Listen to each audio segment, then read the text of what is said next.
This is the Hidden Killers podcast with Tony Brueski. Featuring former FBI Special Agent and Chief of the Counterintelligence Behavioral Analysis Program, Robin Dreeke.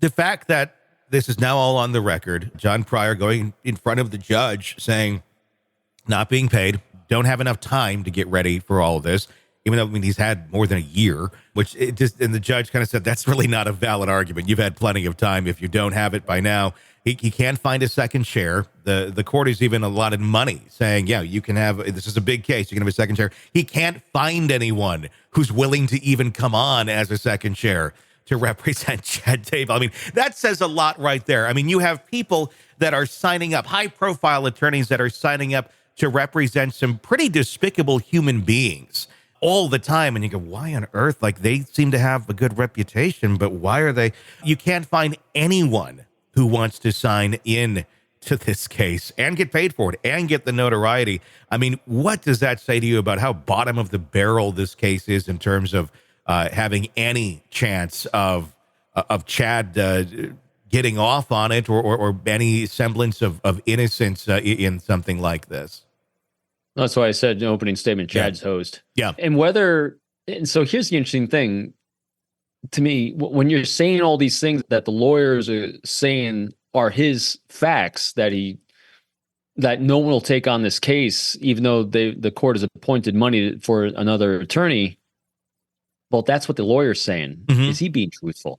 We've chatted with and witnessed a lot of defense attorneys representing. I mean, just look at Kohberger's defense attorney. She's doing a phenomenal job of sowing doubt in the public arena for someone that looks like there's a lot against him in this case, more than circumstantial. We got DNA on this one. And this case, I have a hard time imagining you can't get a defense attorney to represent and come in as a second on this. That's challenging for me to understand. Is it because, though, that there's such an element of religion or cultish-like thinking that's going on in this one compared to other cases? In the case of Kohberger, you don't have anything like that. You have someone who truly wants to get off, who just, they have no other ulterior motive here. I mean, they want to be free, whether they did it or not.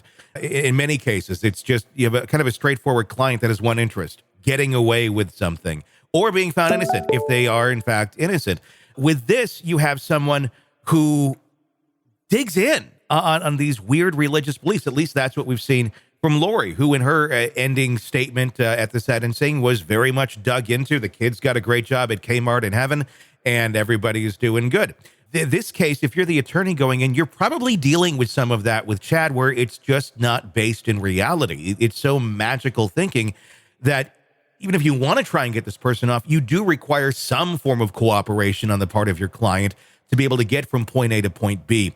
If they're sitting there going, this is what we did was justified and right because, Xenu wanted it to be that way. I'm throwing Scientology into this because it's just as wacky. Right. But it's one of those things where you get so entrenched in that magical thinking that there really isn't anything an attorney can do. And I'm wondering if that's where John Pryor is sitting. And then if there has been other attorneys that have talked about coming on, they got to take a little bit of a look at this case and where things are at. And I'm wondering if it's just like too magical, I'm out. No doubt. I think that's a big part of it is that, I mean, there's such crazy going on here, and Chad seems to be as crazy as she was. Yeah. So outside of him, the defense attorney just outright lying about it, the only other logical explanation is, like you said, is just that there's no working with his client because if the client is too difficult to work with, and you wind up with this kind of result, which is just that's why I said he's host. And when you have that kind of magical thinking and you have the attorneys who want nothing to do, I wonder how this will create appellate issues, if it does at all, with attorneys just like, there's nothing I can argue. I mean, that you could, if you are the defendant, you could end up saying, I didn't have adequate representation. But again, how do you represent someone like that? And would that be a valid argument?